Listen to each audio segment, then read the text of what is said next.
I stared at my grandson, Jack, in shock as his mother, Sarah, walked into the room, her eyes scanning every inch of my house. It was as if she was searching for something, or someone. The last time I saw Sarah, Jack was just a toddler, and she was leaving us behind to start a new life. I had raised Jack on my own, and we had grown incredibly close.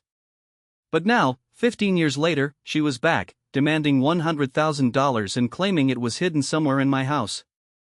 As I stood there, frozen in shock, Sarah began to explain that she had been in a financial bind and needed the money to pay off some debts. She claimed that her ex-husband, Jack's father, had hidden the money in my house before he passed away, and she was convinced that it was still here. I was skeptical, to say the least.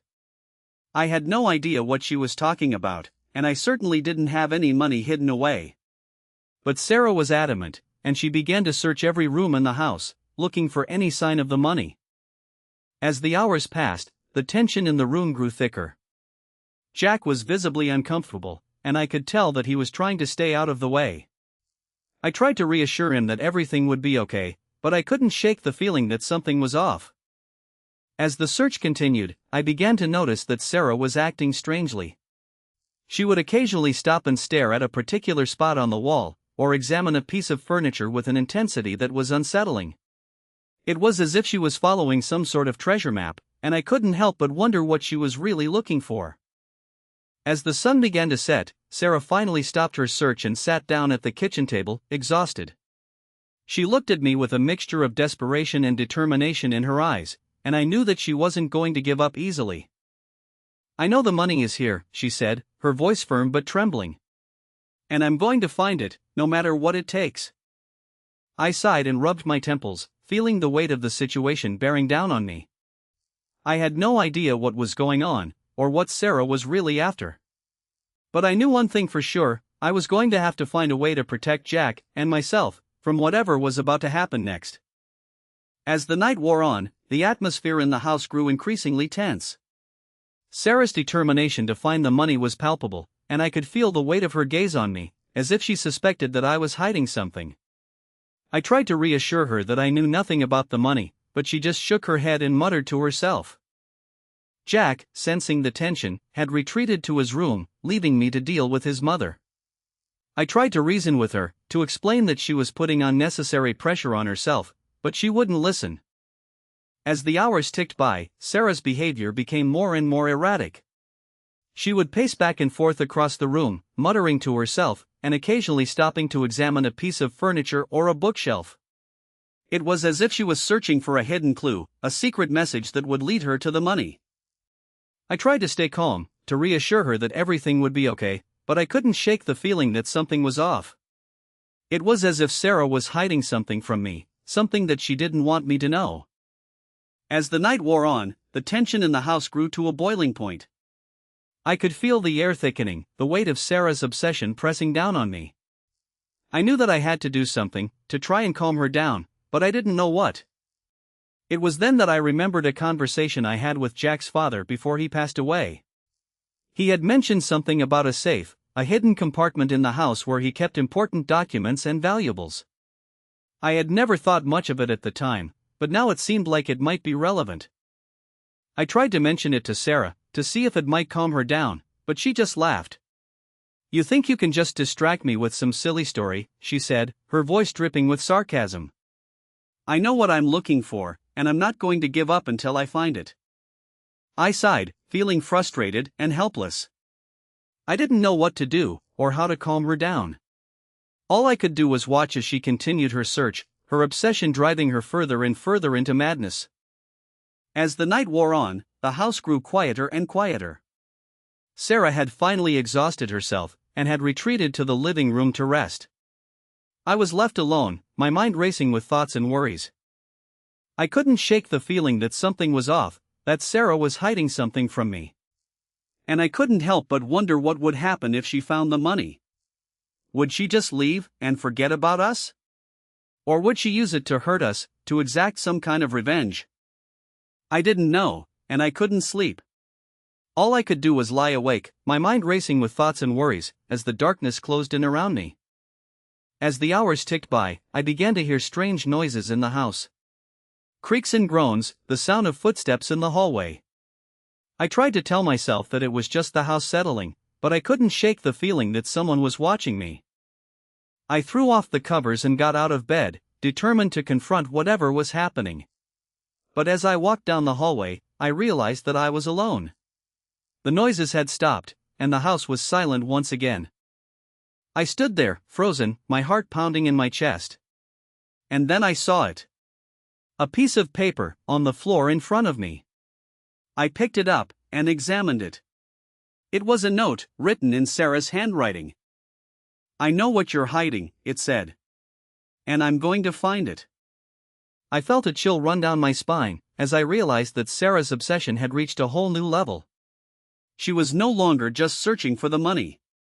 She was searching for something more, something that she thought I was hiding from her. And I had no idea what it was. I felt a wave of fear wash over me as I read the note again and again, trying to make sense of it. What did Sarah think I was hiding?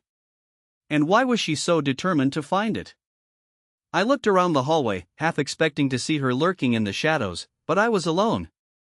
I took a deep breath and tried to calm down, telling myself that I had to stay rational. I had to figure out what was going on and how to stop it. I went back to my room and sat down on the bed, trying to think clearly. But my mind was a jumble of thoughts and fears. I couldn't shake the feeling that Sarah was watching me, waiting for me to make a move. I got up and went to the window, looking out into the darkness. The street was quiet, the only sound the distant hum of a car driving by.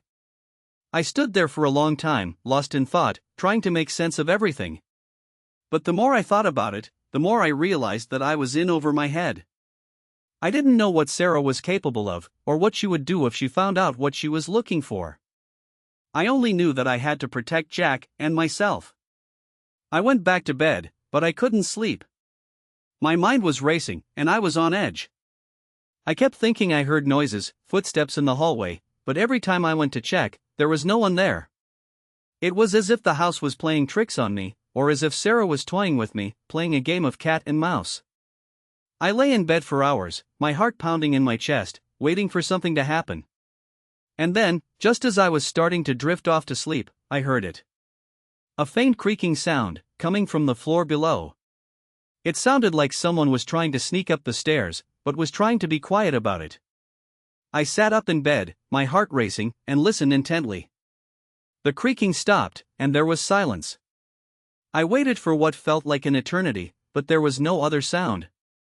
I threw off the covers and got out of bed, determined to confront whatever was happening.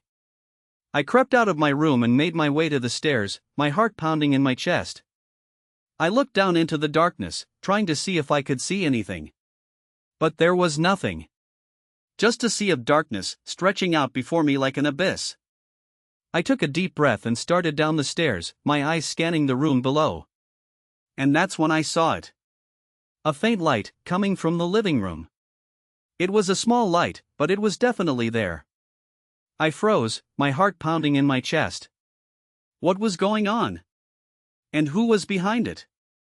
I took another step down, my eyes fixed on the light. And then I saw Sarah.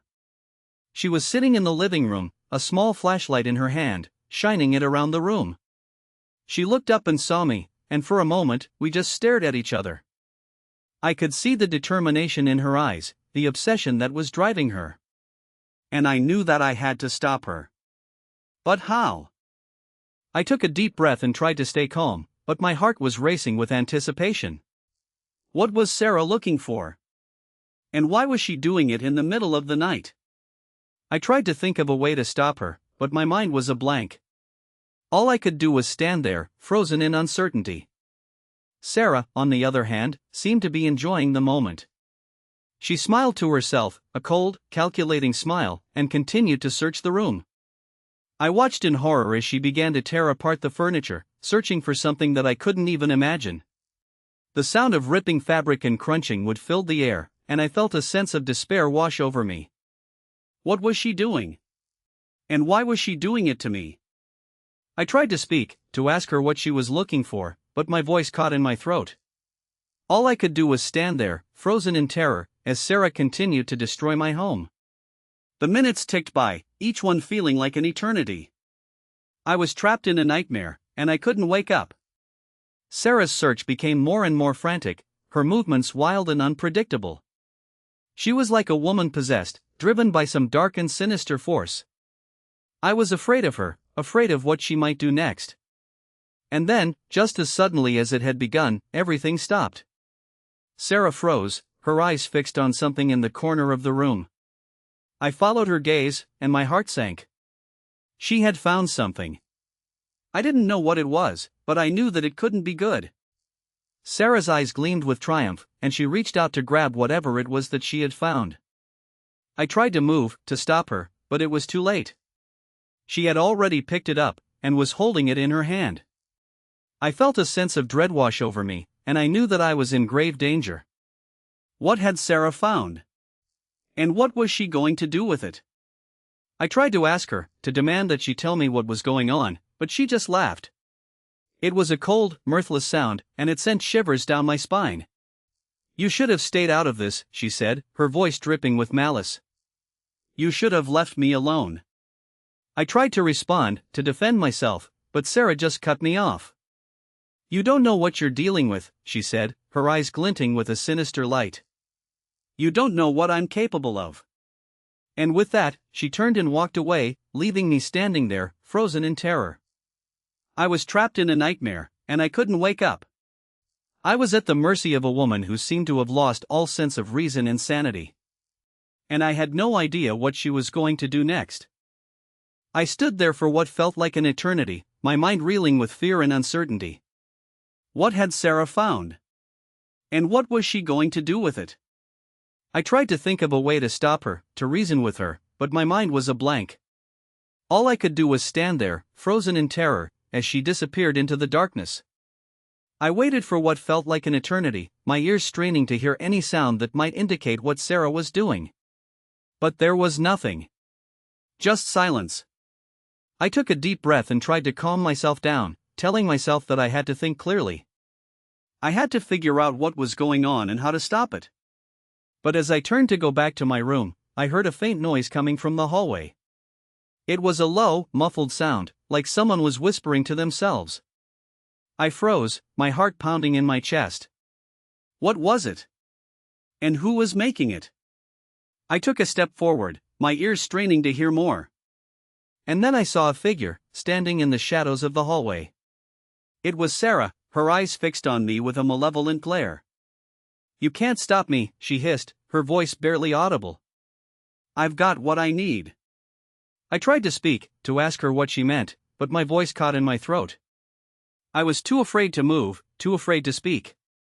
All I could do was stand there, frozen in terror, as Sarah began to move towards me. Her eyes seemed to be burning with an inner fire, a fire that seemed to be consuming her from the inside out. I took a step back, my heart pounding in my chest. I was trapped in a nightmare from which I couldn't wake up. And then, just as suddenly as it had begun, everything stopped. Sarah froze, her eyes fixed on something behind me. I turned to see what it was, and my heart sank. Jack was standing in the doorway, his eyes fixed on his mother with a mixture of fear and confusion. "Mom, what's going on?" he asked, his voice shaking. Sarah's eyes seemed to flash with anger, and for a moment, I thought she was going to attack him. But then, something seemed to snap inside of her. She took a deep breath, and her eyes seemed to clear. "Nothing, sweetie," she said, her voice dripping with sweetness. "I was just looking for something. That's all." Jack looked at her uncertainly, and I could see the fear in his eyes. He didn't believe her, and neither did I. But what could we do? We were trapped in a nightmare from which we couldn't wake up. And then, just as suddenly as it had begun, everything seemed to return to normal. Sarah smiled, a cold, calculating smile, and turned to go back to her room. "I'm going to bed," she said, her voice dripping with sweetness. "I'm tired." And with that, she disappeared into the darkness, leaving Jack and me staring at each other in confusion and fear. What was going on? And what was Sarah planning? We didn't know, and we couldn't ask her. All we could do was stand there, frozen in terror, as the darkness closed in around us. I looked at Jack, and saw the fear in his eyes. He was scared, and I didn't blame him. I was scared too. We were trapped in a nightmare, and we didn't know how to wake up. I tried to think of something to say, something to reassure him, but my mind was a blank. All I could do was stand there, frozen in terror, as the darkness closed in around us. And then, suddenly, Jack spoke up. "What's going on, Grandpa?" he asked, his voice shaking. "What's wrong with Mom?" I took a deep breath, and tried to think of a way to explain. But how could I? I didn't know what was going on, or what Sarah was planning. All I knew was that something was terribly wrong. "I don't know, Jack," I said, my voice barely above a whisper. "But I think we need to be careful. Your mom is different. And I don't know what she's capable of." Jack looked at me, his eyes wide with fear. "Do you think she's going to hurt us?" he asked, his voice trembling. I hesitated, unsure of what to say. But then, I looked into his eyes, and saw the fear and uncertainty there. And I knew that I had to tell him the truth. "I don't know, Jack," I said, my voice firm. "But we need to be prepared. We need to be ready for anything." Jack nodded, his eyes still wide with fear. But I could see the determination in his eyes, the determination to survive. And I knew that we would face whatever was coming our way, together. We stood there for a long time, frozen in terror, as the darkness closed in around us. But then, slowly, we began to move. We crept back to our rooms, our ears straining to hear any sound that might indicate what Sarah was planning. But there was nothing. Just silence. And then, just as we were starting to relax, we heard a noise. It was a faint scratching sound, coming from the hallway. We froze, our hearts pounding in our chests. What was it? And what was making it? I looked at Jack, and saw the fear in his eyes. He was scared, and I didn't blame him. I was scared too. We were trapped in a nightmare, and we didn't know how to wake up. And then, suddenly, the scratching stopped. The silence was oppressive, and I could feel the weight of it bearing down on me. I looked at Jack, and saw the fear in his eyes. He was waiting for something to happen, waiting for the other shoe to drop. And I was waiting too. We stood there for what felt like an eternity, our ears straining to hear any sound that might indicate what was happening. But there was nothing. Just silence.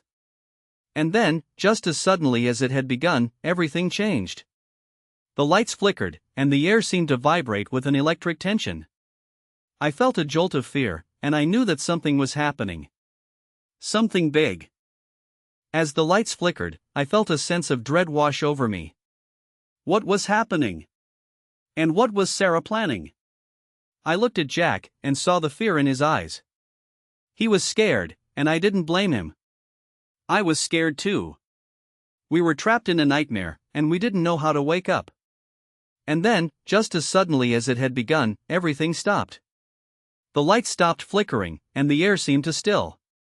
I looked at Jack, and saw the confusion in his eyes. What had just happened?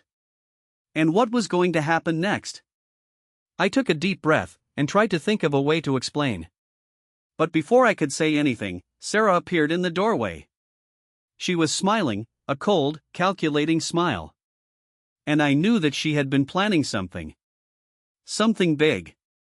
"It's time," she said, her voice dripping with malice. "It's time to pay the price." I felt a jolt of fear, and I knew that I had to act fast. I grabbed Jack's hand, and pulled him towards me. "We're not going to let you hurt us," I said, my voice firm.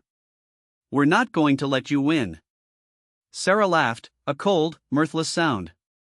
"You can't stop me," she said. "I've got the upper hand. And I'm going to use it." I looked at Jack, and saw the fear in his eyes. But I also saw something else. I saw determination. And I knew that we were going to make it through this.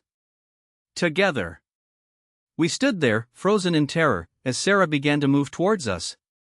But then, just as suddenly as it had begun, everything changed. The police burst into the room, their guns drawn. "Sarah, you're under arrest," one of them said, their voice firm. Sarah's eyes widened in shock, and she took a step back. "No," she said, her voice trembling. This can't be happening. But it was happening. The police were taking her away, and we were finally safe. Jack and I hugged each other, tears of relief streaming down our faces. We had made it through the nightmare, and we had come out on top. As we watched Sarah being led away in handcuffs, I felt a sense of satisfaction. Karma had finally caught up with her, and she was going to pay the price for her crimes. I looked at Jack and saw the smile on his face. He was free, finally free from the terror that had haunted him for so long. And I knew that we would never forget this moment. This moment of triumph, of justice. We had faced our fears, and we had come out on top. And as we walked out of the house, into the bright sunlight, I knew that we would never be the same again. We had been through a nightmare, but we had made it through. And we would always be stronger because of it.